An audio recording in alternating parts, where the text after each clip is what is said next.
2020 Emilia Romagna Grand Prix is being held at Imola this weekend. Now, this is a very unique weekend because it is just a 2-day race weekend. Usually, Formula One race weekends are 3-day long, where teams on Friday run in their free practice 1 and free practice 2 sessions.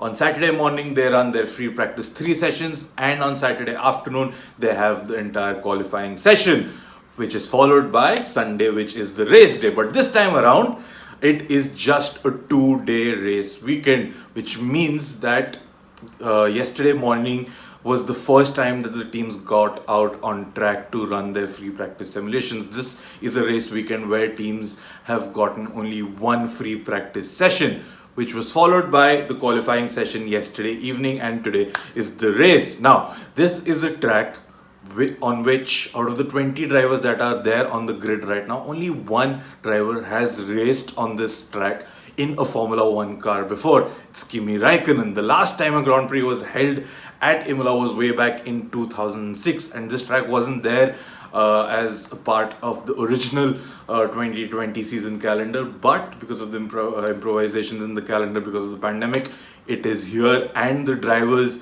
in their feedback have said this track should always be there on the calendar because it is such a beautiful track. Let's quickly recap what happened in the qualifying session yesterday. No prizes for guessing who took pole and second, which team rather took pole and second on the grid. Mercedes, of course. But it wasn't Lewis Hamilton who took pole this time around. It was Valtteri Bottas who took his 15th pole position. Now, it was very good to see Valtteri finding that extra bit of time that he has been needing all season to get ahead of Hamilton, especially in the qualifying sessions, because that is where he's been losing out to Hamilton race in and race out. Now, this is a job that's not done for Valtteri by any stretch of the imagination. There's still a very long race to go, and Hamilton will be on the charge, there's no doubt about it. But for the time being, he is ahead on the grid, and he will be taking solace from the fact. Now, P3, Max Verstappen. It was not a straightforward qualifying session for him by any stretch of the imagination. He had problems with his spark plug in the Q2 session, which the Red Bull mechanics managed to fix in time, and what a stellar job they did. They really need a word of appreciation after each particular weekend, because they keep pulling these miracles out of the bag, which not a lot of team can manage to do. But they delivered, and so did Max, getting P3 on the grid. One very important thing that I want to share about Max is I have seen an attitude change from Max Verstappen throughout the season. When the season began earlier, he was very frustrated with the fact that Red Bull are lagging so much behind Mercedes. He obviously wants to win a title, but as the season has gone on, he has realized that to be content with where he is on the grid and what he is able to achieve right now. He's getting podiums week in, week out, so that is no minor feat by any stretch of the imagination. Plain passing, we'll just wait for that. Alright, P3 Max Verstappen, he will be looking to make something of the race.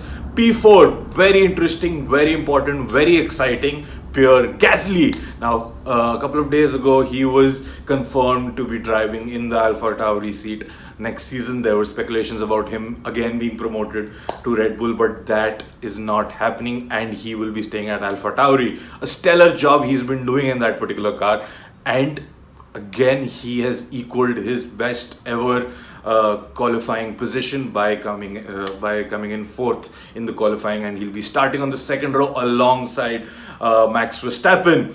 P5, Daniel Ricciardo. P6 was Alex Albon. Now, he also had a very tough qualifying session with a number of lap times being deleted, but he's managed to reach that position of P6, and he will be looking to make something out of this weekend, and he obviously would hit if Pierre Gasly manages to finish ahead of him in a car that is theoretically not as good as the Red Bull.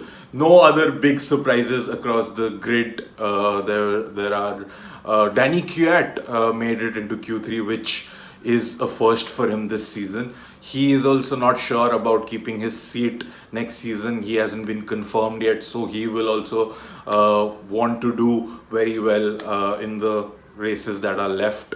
Special mention again to Mr. Qualifying, Mr. Saturday, as he is popularly known as nowadays, George Russell, for putting his Williams out of Q1 again into Q2. I almost thought he made it into Q3, but P13 on the grid, another brilliant performance from him. He is banging the door hard for a Mercedes drive pretty soon, and it will not be surprising if 2022 he gets a better car to drive than the Williams, all due respect to the team. Now,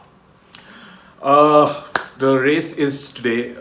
Let's see what happens. First of all, the top three runners, Bottas, Verstappen, and Hamilton, will all start on the medium tires. Everyone else is on the soft compound except for Charlie Leclerc, Charlie Leclerc is also on the softs, my bad. Everyone apart from these three are on the soft tires in the top 10. Obviously, everyone outside the top 10 will have their free choices.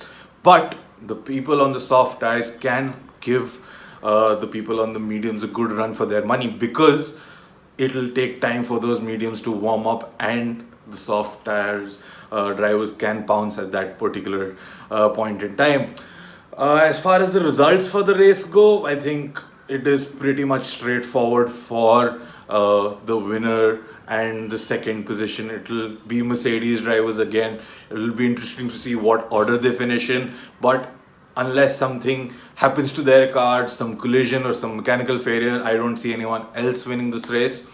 But the interesting battle to see will be the midfield battle with Gasly, Ricciardo, Leclerc, Norris, Sainz, and Sergio Perez, who's just finished outside the top 10. He'll be starting in P11, but he has a free choice of tire, and he has a very strong race pace. So that'll be interesting to see.